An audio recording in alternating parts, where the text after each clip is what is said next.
guys, so what are we gonna make today? How about butterbeer? Yeah, Harry Potter butterbeer. Harry Potter butterbeer. Good idea.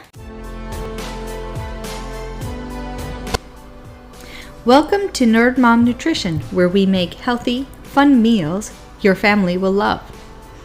Alright, so today we're making butterbeer, and we're going to start with about a cup of dates. It was around 10. I think I used Jaffa, but you could use Medjool or any other date.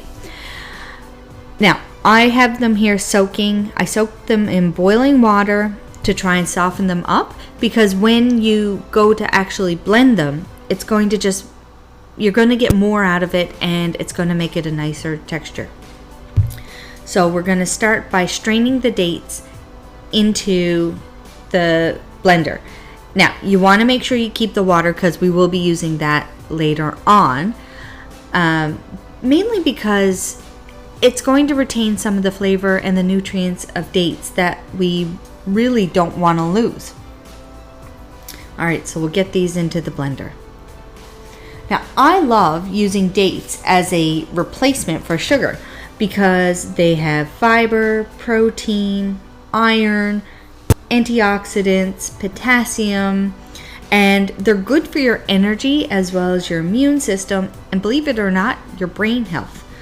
So as you can see, even though dates are sweet, they call them nature's candy. Even though they are very sweet and high in sugar, high on the GI map, so you don't want to sit and just snack on them too much, but they are good for the occasional treat. Now, I love this recipe because it is super easy, and obviously you don't want it to replace water. Water is so important, but it's great for, a little treat once in a while. Now next, we're going to use butter. And because obviously it's butterbeer. But instead of regular butter or margarine, we're going to use grass-fed butter. And the reason is because us as humans, we can't eat grass. We can't process it. And I'm not sure I'd want to.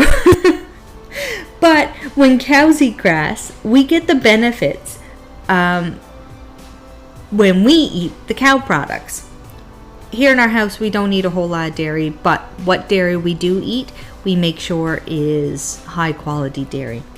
So grass-fed butter has vitamin A, omegas, vitamin K, antioxidants. It's good for your immune system, your bone health, your brain health, and it can even help fight diseases,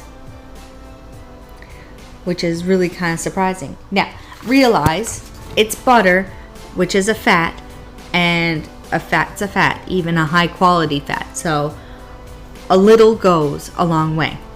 All right, get that into the blender. Next, I'm going to add about a cup of the date liquid.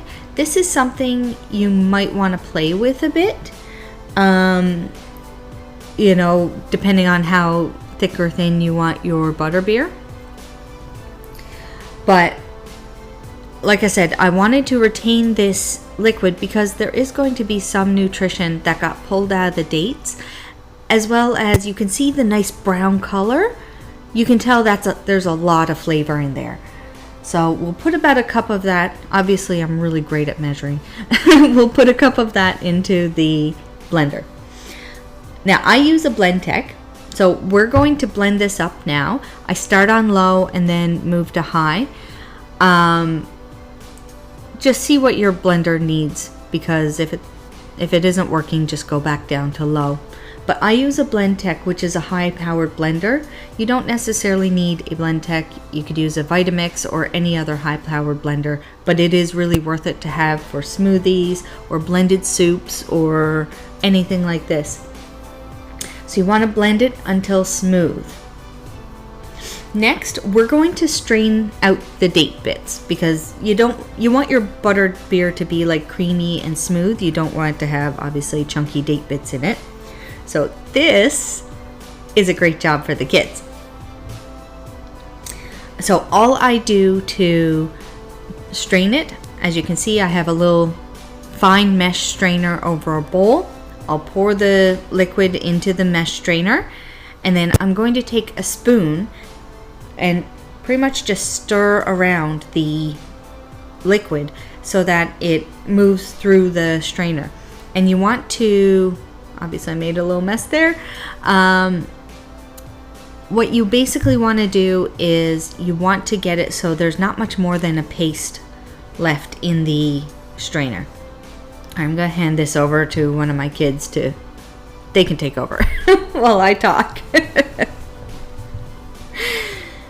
So yeah, there's actually a lot that you can get your kids to do when it comes to cooking. Just know what's appropriate for their age range and level. But it really does help to get them interested in real foods.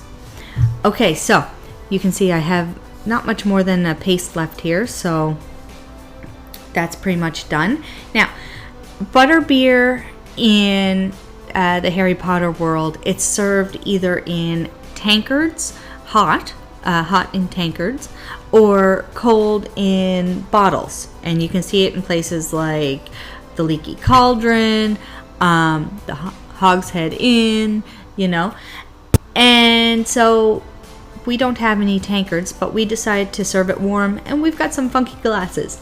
So we're going to split the liquid here into two, put one into each glass, and this is where it gets really cool. So in the measuring cup there, I've got 1 cup of bubbly water, like some kind of carbonated water. And so same thing, I'm going to split that between the two glasses, and this is going to make it nice and foamy, nice and bubbly. But then you can see, look at the foam on the top. It gets so nice and foamy and delicious. This is great for a Harry Potter party even. Now, if you like what you see here, don't forget to like and subscribe. See you next time.